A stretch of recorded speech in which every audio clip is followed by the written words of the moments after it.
Good morning बच्चों, welcome. आज हम करने वाले हैं स्टैंडर्ड 5 चैप्टर 2 हिंदी फसलों का त्यौहार। सारा दिन बोरसी के आगे बैठकर हाथ तापते हुए गुजर जाता है। कहाँ तो खिचड़ी के समय धूप में गर्माहट की शुरुआत होनी चाहिए और यहाँ हम सूरज के इंतजार में आस लगाए बैठे हुए हैं। पूरे 10 दिन हो गए हैं, सूरज लापता है। आज सुबह तो रजाई से निकलने की हिम्मत नहीं हो रही थी।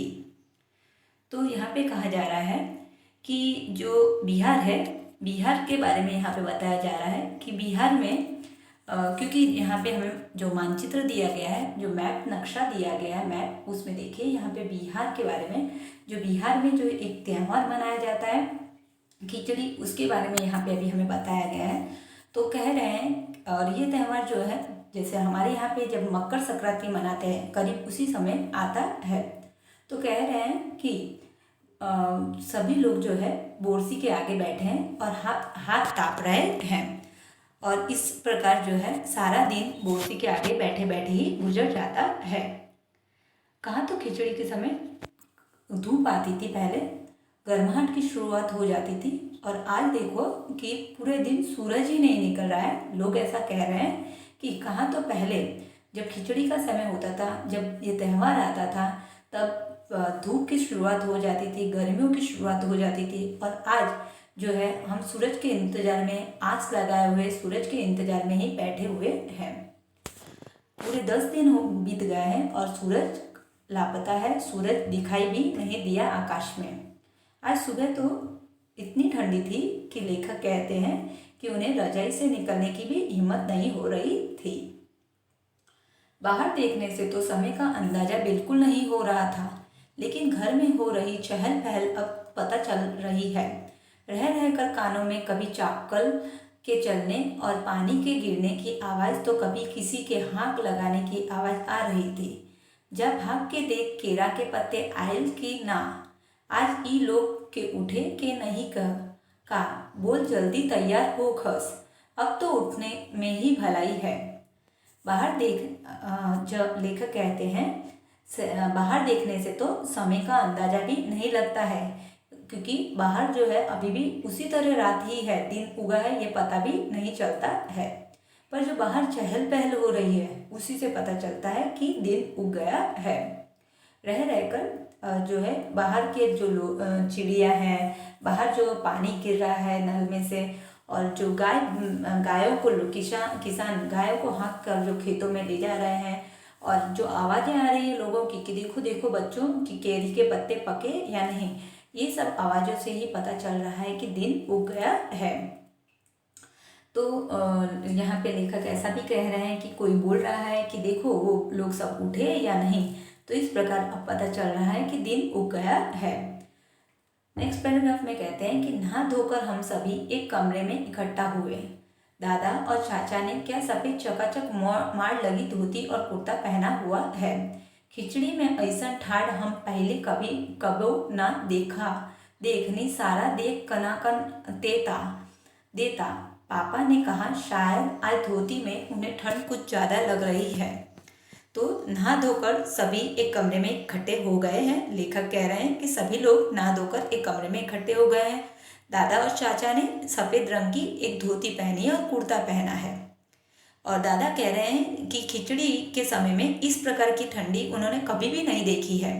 यहाँ पे थोड़ी बिहारी जो भाषा है उसका प्रयोग किया गया है। जैसे मैंने शुरू में बताया कि ये जो खिचड़ी त्यौहार है ये बिहार में मनाया जाता है। जब हम लोग उत्तर भारत में मकर संक्रांति मनाते हैं उसी समय में खिचड़ी नाम का त्यौहार वहाँ मनाया जाता है। तो दादा कह रहे हैं कि खिचड़ी के समय में उन्होंने ऐसी ठंड कभी पहले नहीं देखी थी। पापा ने कहा कि शायद आज धोती में जो दादा हैं उन्हें बहुत ज़्यादा ठंडी लग रही है। नेक्स्ट पैराग्राफ, सामने मछिया पर खादी की सफ़ेद साड़ी पहने हुए दादी बैठी थी। आज दादी ने अपने बाल धोए हैं, झक सफ़ेद सेमल की रुई जैसे हल्के फुल्के बाल। गौर से देखने पर भी एक काला बाल नजर नहीं आता, बिल्कुल धुली धुली सी लग रही है दादी। उनके सामने केले के कुछ पत्ते कतार में रखे हैं, जिस पर तिल, मीठा, चावल आदि के छोटे छोटे ढेर पड़े हुए हैं। हमें बारी बारी से उन सभी चीज़ों को छूने और प्रणाम करने के लिए कहा गया। जब सबने ऐसा कर लिया तो उन सभी चीज़ों को एक जगह इकट्ठा करके दान में दे दिया गया। तो सामने मच्छिया पर, मच्छिया का मतलब है चारपाई, तो सामने चारपाई पर खादी की एक सफ़ेद साड़ी पहने हुए दादी बैठी हुई थी। खादी जो होता है वो एक प्रकार का कपड़ा होता है, जैसे सूत का कपड़ा होता है, ऐसे खादी का कपड़ा होता है जो गांधी जी बुनते थे खादी। तो वही खादी की एक सफ़ेद रंग की साड़ी पहन के दादी एक चारपाई पे बैठी हुई थी। आज जो दादी हैं उन्होंने अपने बाल धोए थे, उनके बाल एकदम सफ़ेद थे। वो दादी जो बूढ़ी थी थी और उनके बाल जो थे वो एकदम सफ़ेद रुई के जैसे एकदम हल्के फुल्के थे। अगर गौर से भी हम लोग देखें, ध्यान से भी हम देखें तो भी उनके बालों में हमें एक भी काला बाल नजर नहीं आता था। तो इस प्रकार आज जो दादी हैं वो एकदम धुली धुली सी, एकदम बहुत अच्छी लग रही थी।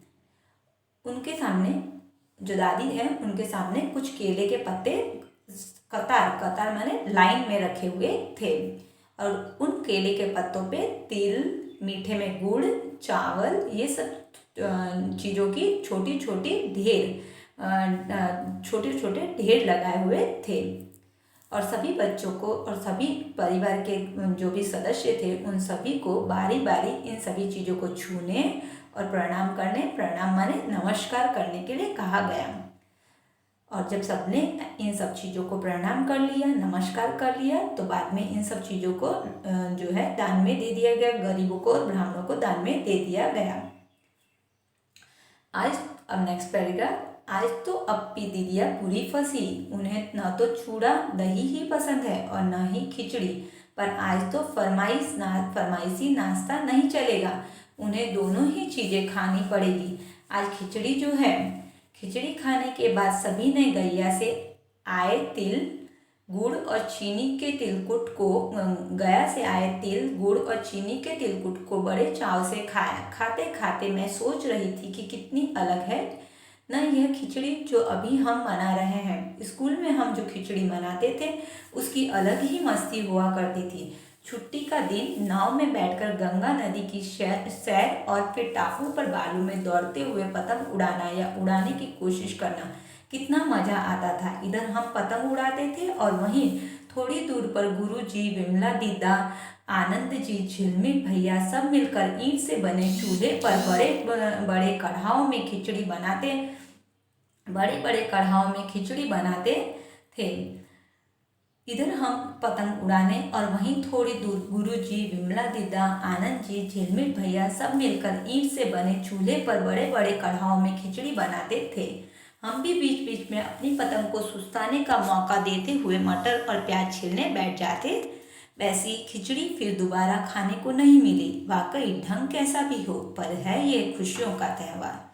तो इस पैराग्राफ का अर्थ इस प्रकार है बच्चों कि आज जो एक दीदी है जिनका नाम अप्पी दीदी है, वो बुरी तरह फंस गई है, ऐसा लेखक कह रहे हैं, क्योंकि उन्हें चूड़ा दही जो है वो बिल्कुल पसंद नहीं है। चूड़ा माने यहाँ पे जो हम पौवे कहते हैं गुजरात में, पौवा कहते हैं, उसे यहाँ पे चूड़ा कहा जाता है। तो जो अप्पी दीदी है, अप्पी दीदिया जो है, उन्हें चूड़ा और दही बिल्कुल पसंद नहीं है। पर क्योंकि आज तो खिचड़ी है तो आज तो उनकी फरमाइश चलेगी नहीं, उनका जो भी ऑर्डर होगा वो नाश्ता आज बनेगा नहीं, तो इसीलिए आज अप्पी दीदी को यही खाना पड़ेगा। और क्योंकि आज खिचड़ी है, खिचड़ी खाने के बाद सभी ने गया जो है वो बिहार में एक जगह है जहाँ पे गौतम बुद्ध को दिव्य ज्ञान प्राप्त हुआ था। तो गया से जो है गया में तिल, गुड़ और चीनी का बना हुआ तिलकुट बहुत प्रसिद्ध है गया का। तो गया से आया हुआ जो तिलकुट है उसको सब लोगों ने बहुत चाव से माने बहुत पसंद से खाया। और खाते खाते जो है वो लेखक कह रहे हैं कि वो सोच रहे थे, लेखिका सोच रही थी कि यहाँ पे जो त्यौहार मनाया जा रहा है खिचड़ी का, वो हमारे स्कूल में जो हम खिचड़ी का त्यौहार मनाते थे उससे कितना अलग है। हम जब स्कूल में खिचड़ी का त्यौहार मनाते थे तो उसकी अलग ही मस्ती होती थी, ऐसा लेखिका कह रही है। उस दिन छुट्टी का दिन होता था, सभी लोग नाव में बैठकर गंगा नदी की सैर पे जाते थे, पिकनिक मनाने जाते थे गंगा नदी के किनारे। और फिर वहाँ पे जाके गंगा नदी के किनारे जाके वहाँ बैठकर जो नदी का किनारा होता था टापू, वहाँ पे बालू के जो है घर बनाते थे। जो मिट्टी होती है नदी के किनारे उसे बालू रेत कहा जाता है। बालू में दौड़ते थे, पतंग उड़ाते थे और वहाँ पे जो है छोटे छोटे बालू के घर बनाते थे। बहुत मज़ा आता था, ऐसे लेखिका कह रही है। इधर जो है वो बच्चे सारे पतंग उड़ाते थे और वहाँ थोड़ी दूर पे जो गुरुजी होते थे, उनके जो सर होते थे, विमला दीदा, आनंद जी, झिलमिल भैया, सब मिलकर ईंट से चूल्हा बनाते थे और चूल्हे पे कढ़ाया चढ़ाकर उसमें खिचड़ी बनाते थे। कभी कभी बच्चे, लेखिका कह रही है कि कभी कभी हम हमारी पतंग को रख देते थे और हम भी वहाँ पे मटर और प्याज छिलाने में मदद करते थे।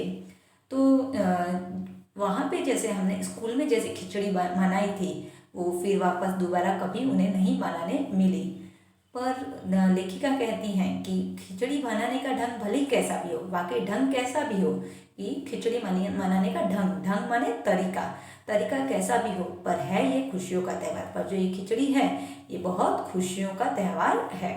तो इस प्रकार तो लेखिका कहती है कि खिचड़ी जो है वो बहुत खुशियों का त्यौहार है। किसी भी तरीका से मनाया जाए पर उसमें बहुत मज़ा आता है, बहुत खुशियाँ मिलती है।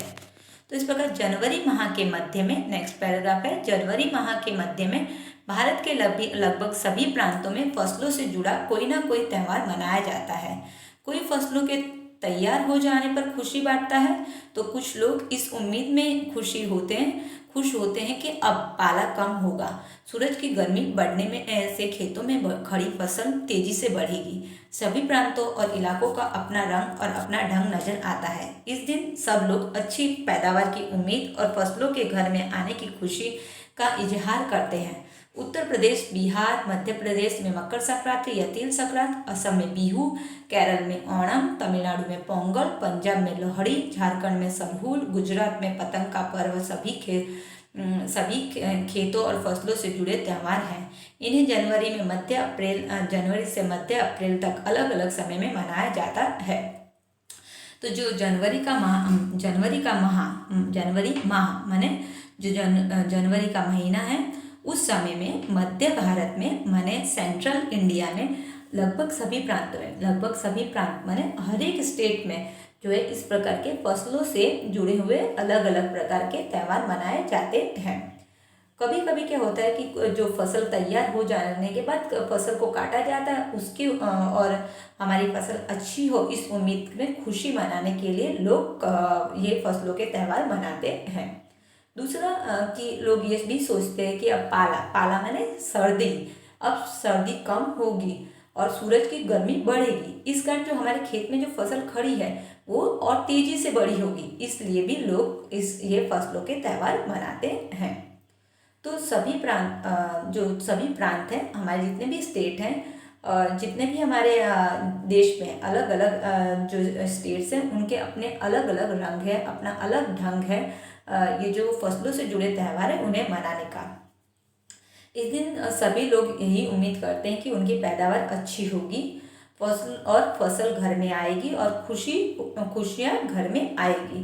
तो इस प्रकार उत्तर प्रदेश, बिहार, मध्य प्रदेश में ये जो फसलों का त्यौहार है इसे मकर संक्रांति या तिल संक्रांत कहा जाता है। असम में इसे बिहू, केरल में ओणम, तमिलनाडु में पोंगल, पंजाब में लोहड़ी, झारखंड में सरहुल, गुजरात में पतंग का पर्व सभी खेती और फसलों से जुड़े त्यौहार है। तो ये इस प्रकार खेती और फसलों से जुड़े, जिन्हें हम हार्वेस्टिंग फेस्टिवल कहते हैं इंग्लिश में, वो है। ये जो अधिकतर त्यौहार होते हैं, ये फसलों के त्यौहार, हार्वेस्टिंग फेस्टिवल्स, ये सारे फसलों के त्यौहार अधिकतर जनवरी के मध्य माने जनवरी के मिडल से अप्रैल तक के अलग अलग समय में मनाए जाते हैं। तो अब हम झारखंड के जो सरहुल है उसके बारे में थोड़ा पढ़ेंगे। झारखंड में सरहुल बड़े जोश खरोश के साथ मनाया जाता है। 4 दिन तक इसका जश्न चलता रहता है।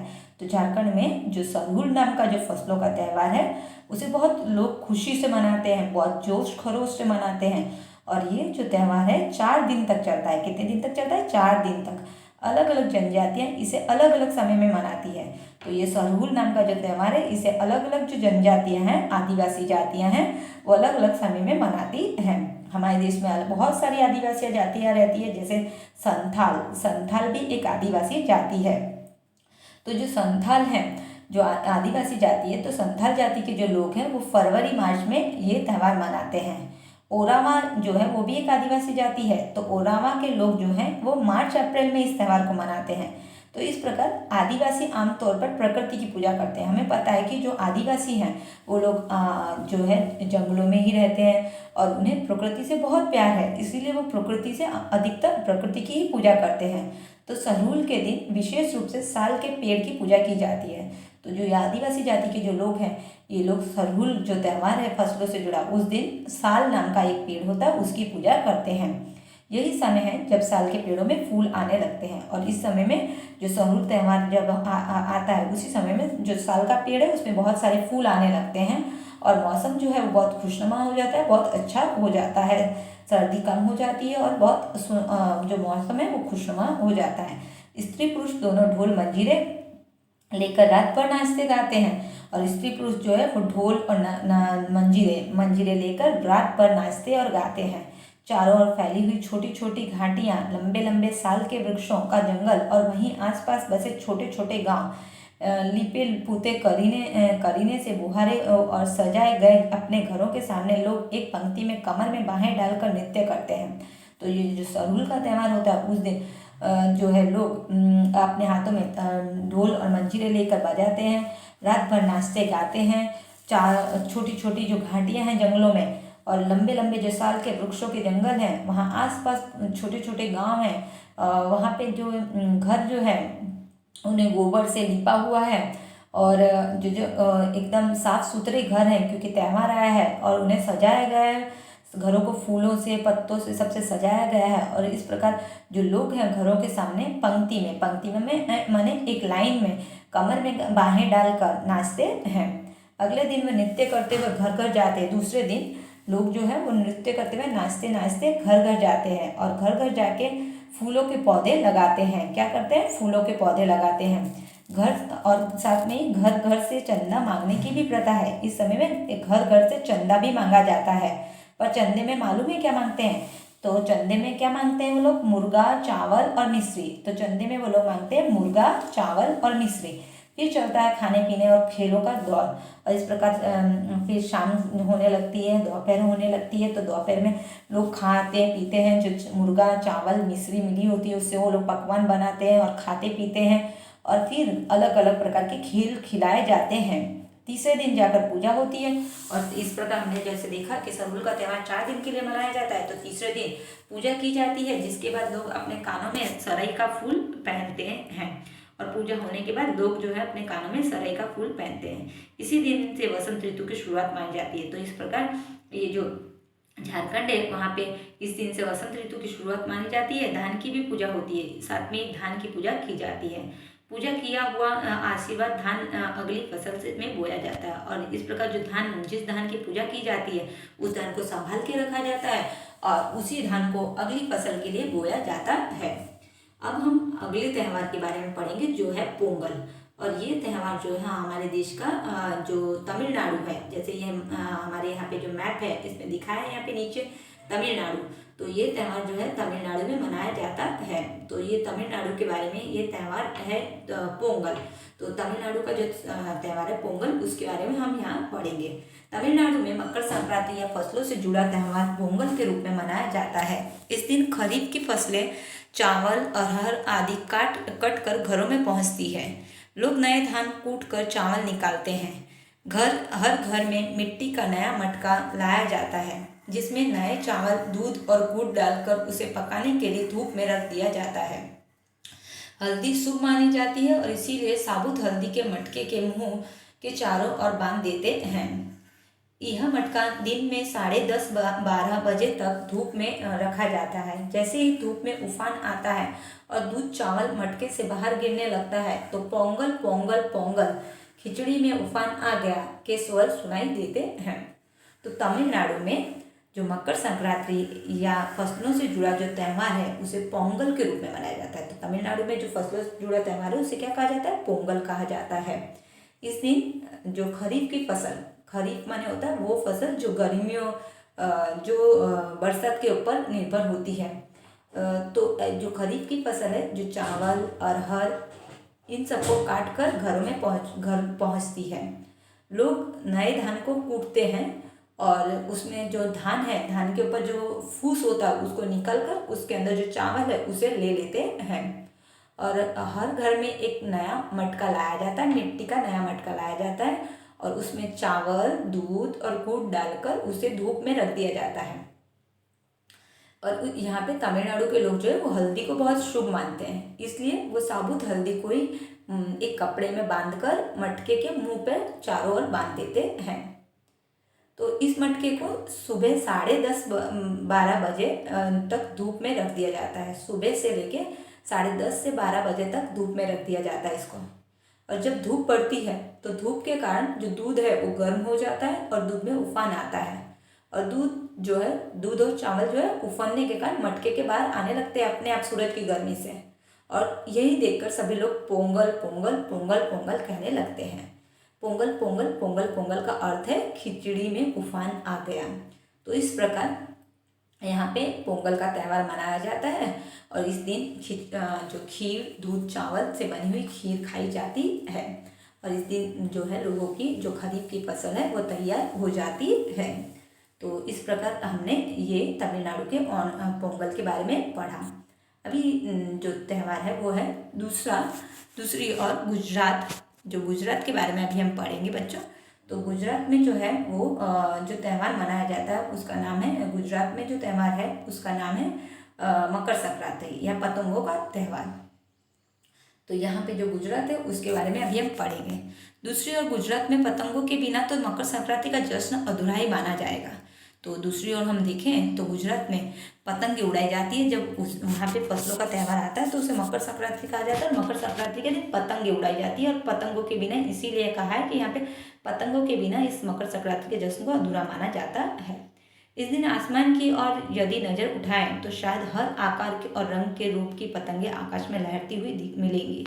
तो अगर आप इस दिन मकर संक्रांति के दिन अगर आप आकाश में नज़र उठाएंगे तो आपको हर प्रकार की पतंग देखने मिलेगी। प्रत्येक गुजराती चाहे वह किसी भी धर्म, जाति या आयु का हो पतंग उड़ाता है। हजारों लाखों पतंगे सूर्य भी ढक सजाता है। तो हर एक गुजराती भले वो किसी भी उम्र का हो वो पतंग उड़ाता है और ऐसा लगता है कि इस त्यौहार के दिन पूरा का पूरा आकाश जो है वो पतंगों से ढक जाता है। अभी हम लोग कुमाऊँ जो है हमारा उत्तर भारत में जो कुमाऊँ आया है उसके बारे में पढ़ेंगे। तो कुमाऊँ में मकर संक्रांति को दुधुतिया कहते हैं। कुमाऊँ में मकर संक्रांति को दुधुतिया कहते हैं। तो इस दिन आटे और गुड़ को गूंद कर पकवान बनाए जाते हैं। इन पकवानों को तरह तरह के आकार दिए जाते हैं और जैसे डमरू, तलवार, दाड़िम का फूल आदि। पकवान को तलने के बाद एक माला में पिरोया जाता है। माला के बीच में संतरा और गन्ने की गठरी पिरोई जाती है। माला के बीच में गन्ने और संतरे की गठरी पिरोई जाती है और माला इन पकवानों को तरह तरह के आकार दिए जाते हैं जैसे डमरू, तलवार, दाड़िम का फूल आदि। पकवान को तलने के बाद एक माला में पिरोया जाता है। माला के बीच में संतरा और गन्ने की गठरी पिरोई जाती है। यह काम बच्चे बहुत रुचि और उत्साह के साथ करते हैं। सुबह बच्चों को माला दी जाती है। बहुत ठंड के कारण पक्षी पहाड़ों से चले जाते हैं। उन्हें बुलाने के लिए बच्चे इस माला से पकवान तोड़ कर पक्षियों को खिलाते हैं और गाते हैं, कौवा आओ घुगती आओ ले कौवा बड़ो, मक्के दे जा सोने को घड़ो, खा ले पूरी मक्के दे जा सोने की छुरी। इसके साथ ही जिस चीज़ की कामना हो वह मांगते हैं। तो कुमाऊँ में मकर संक्रांति को दुधुतिया कहा जाता है। माने फसलों का जो त्यौहार है उसे हम दुधुतिया कहते हैं, वहाँ पे कहा जाता है। इस दिन जो है वो लोग आटा और गुड़ को गूंथते हैं एक साथ और पकवान बनाते हैं। यह पकवान जो है अलग अलग आकार में बनाए जाते हैं जैसे डमरू, तलवार, दाड़िम का फूल आदि। तो ये पकवान बनाए जाते हैं, ये मिठाइयाँ बनाई जाती हैं, इनको तला जाता है और तलने के बाद इन्हें एक माला में पिरो दिया जाता है। माला में पिरोने के बाद माला का जो बीच का भाग है वहाँ पे संतरा और गन्ने की गठरी भी बांधी जाती है और ये बच्चों को दी जाती है। ये काम बच्चों को दिया जाता है। बच्चे जो है इस काम को बहुत उत्साह से करते हैं। तो क्या होता है कि जब ठंड बहुत ज़्यादा होती है इस कारण पक्षी पहाड़ों से चले जाते हैं। तो बच्चों को ये माला दी जाती है और कहा जाता है कि तुम पक्षियों को ये जो पकवान है वो खिलाओ पक्षियों को बुलाओ और जब पक्षी आएंगे तो पक्षियों को तोड़ तोड़ के ये पकवान खिलाना। तो बच्चे पक्षी ये काम बहुत रुचि से करते हैं और पकवान पक्षियों को खिलाते हैं और गाना गाते जाते हैं, कौआ आओ घुघुती आओ, ले कौआ बड़ो, मक्के दे जा सोने का घड़ा, खा ले पूरी, मक्के दे जा सोने की छुरी। इसके साथ ही जिस चीज़ की कामना हो वो मांगते हैं। तो बच्चे इस प्रकार गाते गाते जो जो चीज़ें उन्हें चाहिए वो सब चीज़ें मांगते हैं, भगवान से मांगते हैं। न कितने अलग अलग अंदाज मकर संक्रांति को मनाने के। तो इस प्रकार हम अलग अलग अंदाज है हमारे देश में मकर संक्रांति को मनाने के। कहीं दूध चावल और गुड़ की खीर बनती है, तो कोई 5 प्रकार के नए अनाज की खिचड़ी बनाता है। कहीं लोगों का सैलाब नदी में स्नान के लिए उमड़ पड़ता है। लोग ठंड से ठिठुरते रहेंगे पर बर्फीले पानी में कम से कम एक डुबकी तो जरूर लगाएंगे। हाल यह होता है कि इन जगहों पर तिल रखने की भी जगह नहीं होती। तिल से याद आया, मकर संक्रांति के दिन पानी में तिल डालकर स्नान करना, तिल दान करना, आग में तिल डालना, तिल के पकवान बनाना विशेष महत्व रखता है। तुम्हारे घर या इलाके में इस त्योहारों को कैसे मनाया जाता है? इसे खिचड़ी, पोंगल, मकर संक्रांति या कुछ और कहा जाता है, या तुम फसलों से जुड़े कोई और त्यौहार मनाती हो? यदि तुम आपस में बात करो तो तुम्हें यह जानकर हैरानी होगी कि कई बार एक ही इलाके में रहने वाले लोग भी इस त्यौहार को अलग अलग ढंग से मनाते हैं। तो यहाँ पे अभी हम कह रहे हैं कि इसके साथ बच्चे जो है अपनी मन की जो चीज़ होती है, अपनी कामना होती है, वो भगवान से मांगते हैं। और इस प्रकार जो ये फसलों के त्यौहार है, मकर संक्रांति है, वो हमारे देश में अलग अलग भाग में अलग अलग ढंग से मनाया जाता है। कहीं दूध चावल गुड़ खीर बनती है, तो कोई 5 प्रकार के अनाज की खिचड़ी बनाता है। कहीं पे लोग जो है नदी में स्नान करने जाते हैं। कहीं पे लोग ठंड से ठिठुरते रहते हैं और बर्फीले पानी में पर कितनी ठंड पड़ती है, पर फिर भी बर्फीले पानी में एक डुबकी तो लगाते ही हैं। तो इस प्रकार आपको ये जानकर एक अचरज होगा कि यहाँ पे जो हमारे देश में जो मकर संक्रांति जो है उसके समय में तिल जो है जगहों पर तिल रखने की जगह नहीं होती है, अर्थात इन जगहों पर तिल रखने की भी जगह नहीं होती। माने इतनी भीड़ होती है कि हम एक छोटा सा तिल भी नहीं रख सकते हैं। तो यहाँ पे लेखिका कहती है कि तिल से याद आया कि मकर संक्रांति के दिन जो पानी में तिल डालकर नहाना, तिल का दान करना, आग में तिल डालना, तिल के अच्छे अच्छे पकवान बनाना बहुत महत्वपूर्ण होता है, बहुत महत्व रखता है। आपके घर में या फिर आपके इलाके में भी इस तरह के कोई त्यौहार मनाए जाते होंगे। तो लेखिका कह रही है कि आपके इलाके में कैसा त्यौहार मनाया जाता है, खिचड़ी पोंगल मकर संक्रांति या कुछ और। तो आप जब कक्षा में हो तो इन फसलों से जुड़े हुए त्योहारों को कैसे मनाते हैं या फिर कौन से त्यौहार को मनाते हैं उसके ऊपर चर्चा करें। तो आप जब आपस में बात करो तो तुम्हें यह जानकर हैरानी होगी कि हमारा जो देश है इसमें एक ही इलाके में रहने वाले लोग भी अलग अलग प्रकार से अलग अलग ढंग से मकर संक्रांति मनाते हैं, फसलों का त्यौहार मनाते हैं। तो इस प्रकार ये पाठ यहाँ पे पूरा हुआ बच्चों। Thank you, have a nice day, धन्यवाद।